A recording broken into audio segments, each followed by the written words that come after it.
Hi, my name's Kate Topping and I'm the Marketing and Engagement Manager for Reload Greece. Since March of this year, I've been helping with the marketing, communications and PR, helping to engage the community and also enhance the reach and impact of the charity. So today it's been wonderful to hear how a culture of innovation is being built in Greece and around the world. And of course, at the heart of this are numerous inspiring startup success stories. I'm thrilled to introduce one of Greece's greatest entrepreneurial success stories. Our next speaker, A.Chalamandaris, has a strong entrepreneurial background. He was responsible for the growth of Innoetics, and under his lead, Innoetics earlier this year was acquired by Samsung Electronics. This was the first startup acquisition of Samsung in Europe. In his session, he will be sharing his inspirational story and also discussing how startups can follow their lead of building global and sustainable businesses in Greece. Please welcome A.Chalamandaris.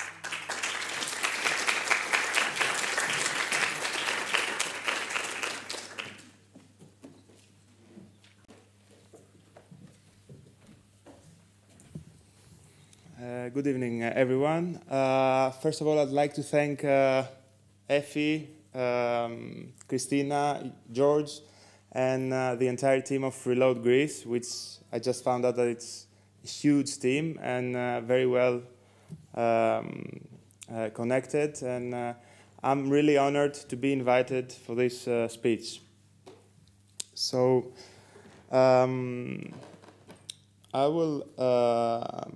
My name is A.Chalamandaris. I was co-founder and the CEO of Innoetics.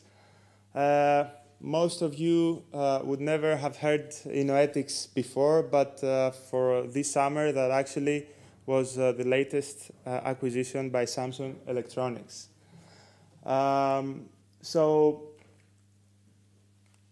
Okay, I'm going to start with a few words about Innoetics. So Innoetics is a spin-off company, was a spin-off company from a research center in Greece that was founded by four researchers who had built one of the best text-to-speech technologies in the world back then. That was 11 years ago, in 2006. And our, let's say, spark for starting this company was the technology we built during our PhD degrees.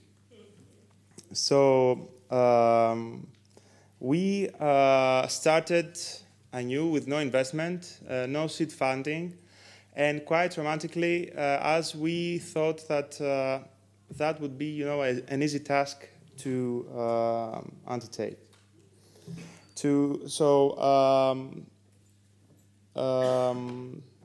We started in 2006 and we pursued an organic growth. And the truth is that when we started this company as a side project to our daily works, which was actually being researchers to the research center we were working at.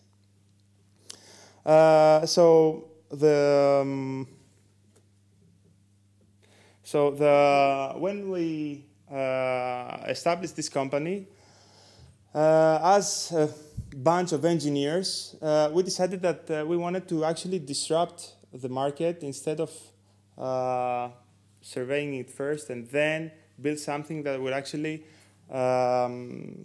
meet market needs from the beginning.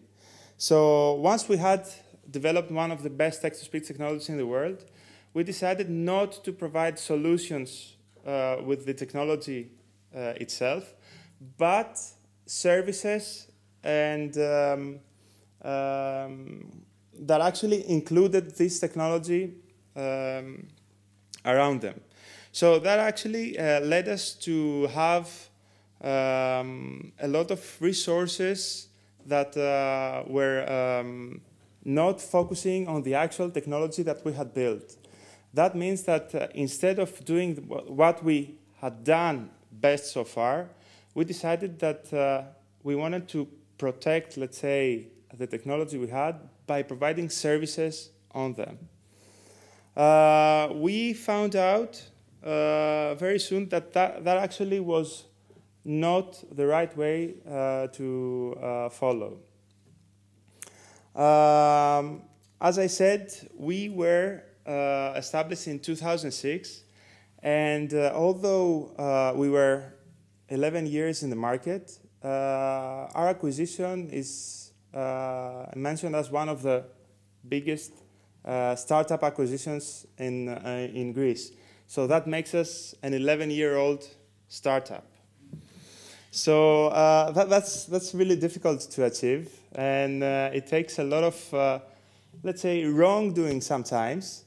But I think that at least we made some big decisions during our path that actually led us to this final acquisition.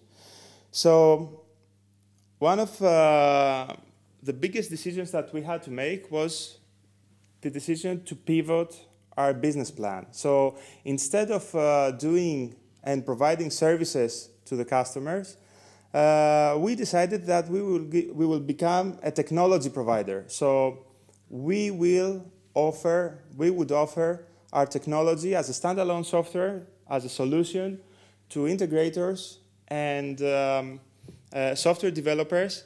That was something that we were afraid of in the past. And I say that this is a big decision to make, because in a startup, when you actually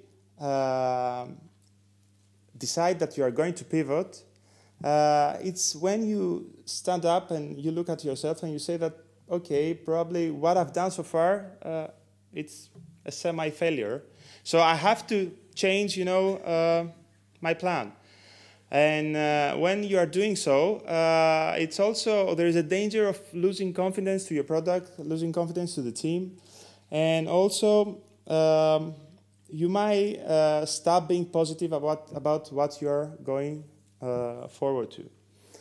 And also a big danger when you are about to pivot is that you might stop being focused on your next endeavor. We were fortunate enough that we had a good plan about what we were going to do, because the pivot plan we had was a plan B that we had from the beginning of the company. So instead of providing services and solutions to our customers, we decided to provide the technology itself and the way to our customers to build solutions on our technology. If I go back in the days when we had decided that we would actually provide services instead of the solution itself, I think that the main reason was because as engineers, we always tend to be in our little bubble where we actually build things, and we believe that what we have built, it will actually disrupt the market, change the way people understand our technology, even though we, at the end, we are about to provide a solution to a problem which does not exist. So that was our case in the beginning. So another big decision that it had to be made, though, aside from pivoting in the business plan, was also the fact that we, by that time, by 3 years ago, we had this company as a side project for most of our co-founders. So 3 years ago, we made a decision that we should focus on the company itself instead of having a day jobs as researchers and then a side project on our spare time and work on innoetics. That was a big decision to be made, because a lot of people were actually was making their biggest part of the salaries from the research day job instead of ethics. But it didn't take us long to make this decision and focus on the company. I know that it sounds a lot of as a cliche to say that you have to focus on a company to make sure that you will succeed. It took us 7 years to understand it, but if I go back there in those days, I would definitely have done it much earlier than this. So this year, we had this fortunate fact of Samsung acquiring InnoEthics, but actually this is a result of a lot of work and focusing on companies' business plan. So 3 years ago, we decided that we have to become more extrovert. We have to show the world what kind of technology we had, and that we were about to be more competitive to the market, actively seek investment, and potentially acquisition as well. So since 2016, we participated in a lot of exhibitions, a lot of competitions. We managed to have our technology ranked as the top text-to-speech technology in the world for 3 years in a row. And we even went to a trip to Silicon Valley for about a month, and we started even giving cold calls to big companies, arranging meetings, and discussing about potential investments or acquisitions. I have to say that at the beginning, of course, there were a lot of interest from a lot of companies. And we very soon found out that what we had developed was something that there was a lot of interest in. So there was a very narrow opportunity window for us to actually show our technology to the world, and this is what we decided and actually did. If there are a lot of questions whether that is a successful exit for the company. It's definitely one of the most successful exits I can think of. As for us, we now are able to see our technology being delivered and integrated in a million of devices with a click of a button. We have seen that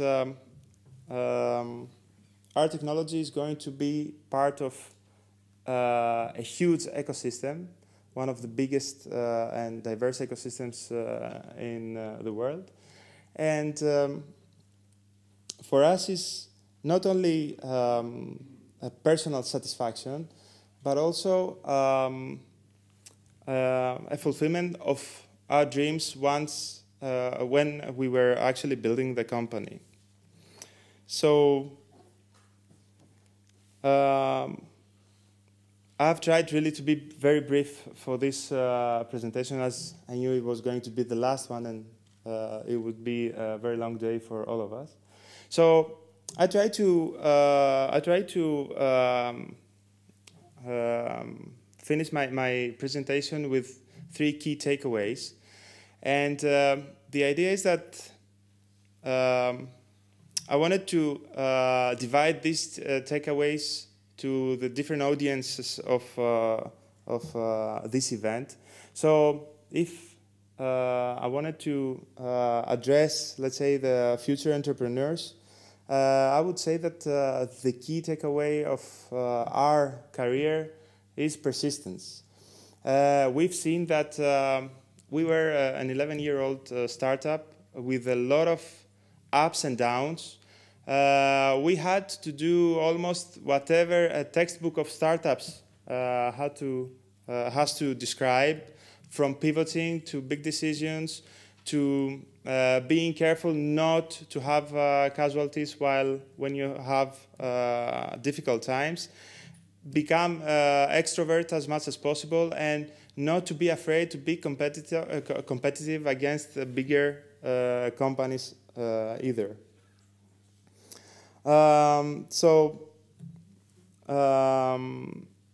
It's when people think about this exit and possibly other exits as well, they might think that it was something that it came rather easily.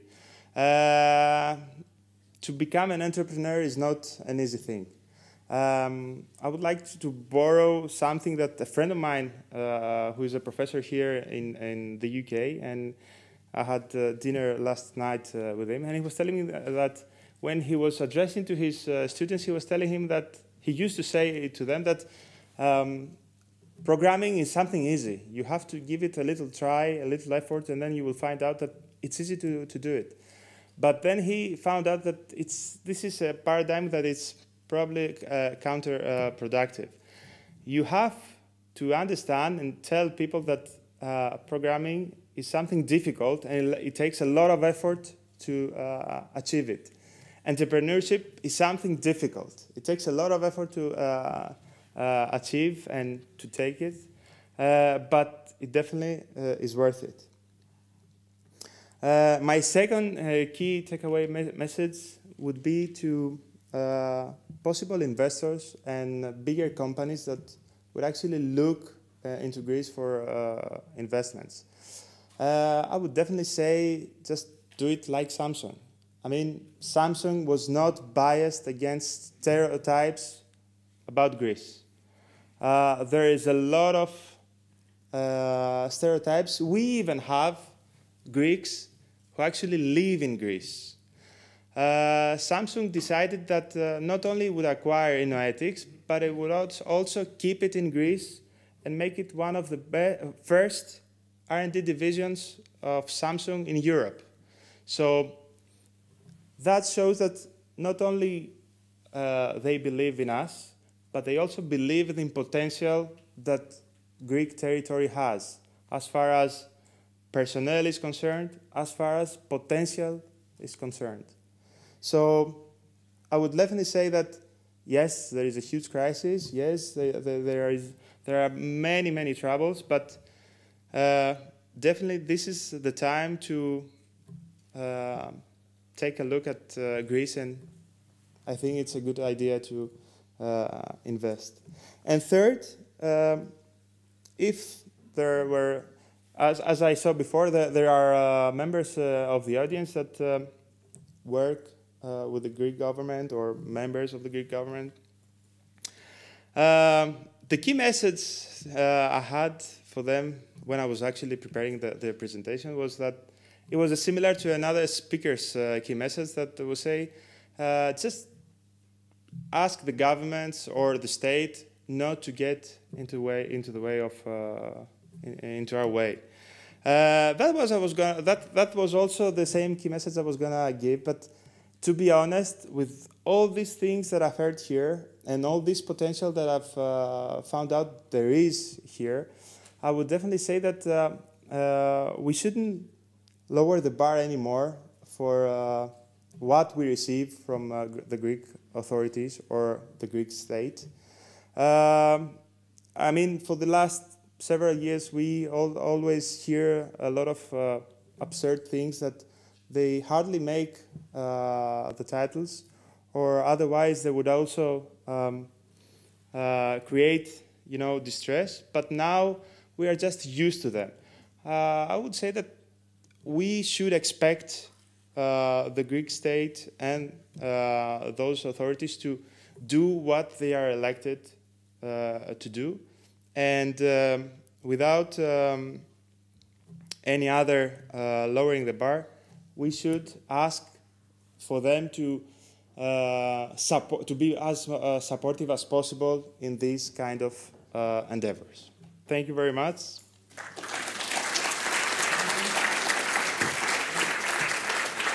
So if there are any questions.